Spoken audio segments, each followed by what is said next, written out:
Hello, students. I am Professor McDermott, and this is the video introduction to our online course.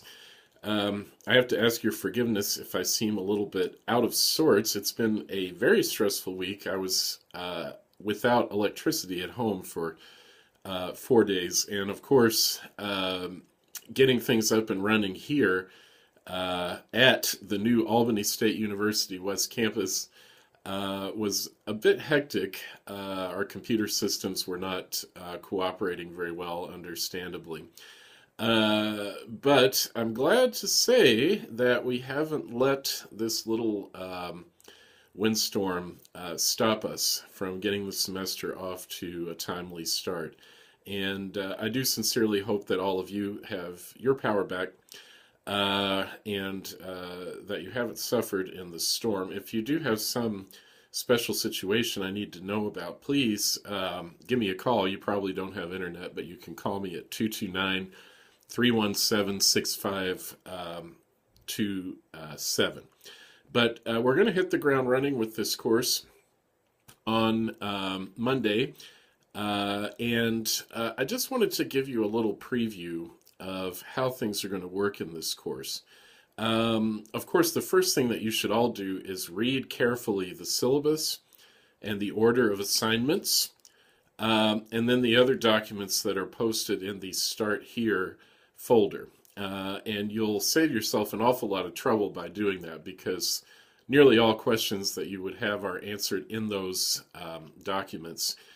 So please, please read them carefully and save yourself some trouble. But I do want to just talk about the unusual nature of this course, probably compared to a lot of other online courses that you've had. And that has to do with my own personal teaching style because, first of all, I'm not crazy about textbooks, and I'd much rather that you read what we call in the history field primary source documents, which were written by eyewitnesses to history, people that were actually alive at the time we're studying and participated in these historical events. I think that's far more interesting than reading what some historian has to say in a textbook.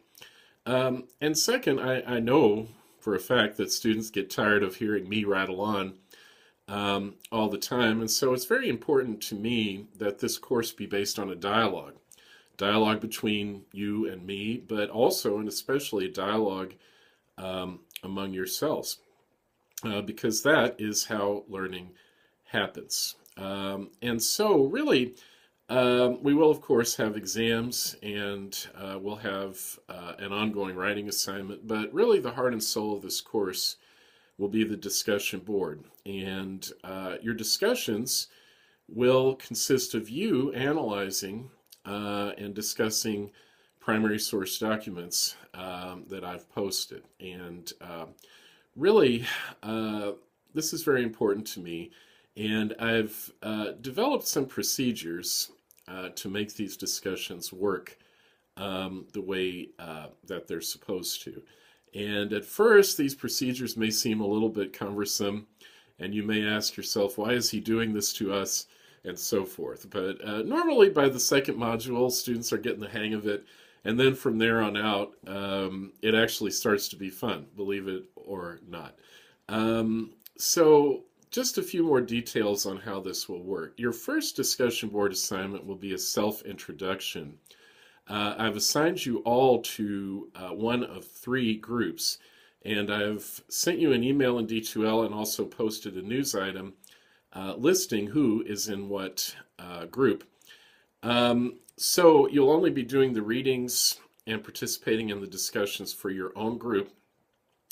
But the first assignment, the self-introduction, is just so that you can all introduce yourselves to your other group members. And so for that discussion question, what you need to do is post a description of yourself and then respond to 5 other group mates' descriptions of themselves. Talk about things you have in common or things perhaps that you just find interesting. That's the first discussion question. All the other discussion questions for the course after that one will have a different procedure. Basically, you will make your initial post before the 6th day of the module. That will give us time to get a good discussion going before the module ends, because if everyone posts on the last day, then obviously there's no time to have any kind of discussion. So you're going to make your initial answers to each of the discussion questions for your documents by the 6th day of the module. Once you have made your first post, you will be able to see everyone else's posts. You will also be able to see 2 threads that I've posted for each discussion question. One is called Focus, and the other is called Answer. All right? And so the goal is for all of you to discuss among yourselves and compare notes to try to come up with a common answer to each question that everybody can agree on. Sometimes that may not be possible, and you may have to say, well, some of us thought this, but others thought another thing, and that's okay. But in general, I'd like for you to try to reach a consensus answer to each question. And after you make your initial post, then, everybody should jump onto the focus thread and start replying to that thread and have your discussion on the focus thread. This is where you're going to focus your thoughts. You're going to compare notes. You're going to compare your different posts and see where you agree and disagree in answering this question, and you're going to try to come up with a common answer, which will be posted on the answer thread. Now, very key to this process will be the chairs. I'm going to appoint a chair for each group for each module, and I have done that for module 1, and that's in the email and on the news item. Chairs, your job is to help guide the discussion on the focus thread. Point out areas of agreement or disagreement, or places where further discussion is needed. And then once the discussion has matured, suggest some language for a possible answer to the question. Excuse me one second. Suggest some language for a possible answer to the question, and then see what people think, tweak it a little bit as needed, and then chairs, it will be your job to post your group's answers on the answer thread, okay? Like I said, you're going to get the hang of this, and it's even going to be fun. But I am always available to help at any point with any problem or situation or question that you might have. Give me a call, shoot me an email. I'm very on top of this normally. I have to say the first few days I might not respond as quickly as usual because I still don't have internet at my house, even though I do have electricity now. So bear with me on that. But I'm very conscientious about responding and very eager to help in any way I can, and really, really looking forward to working with you in this course.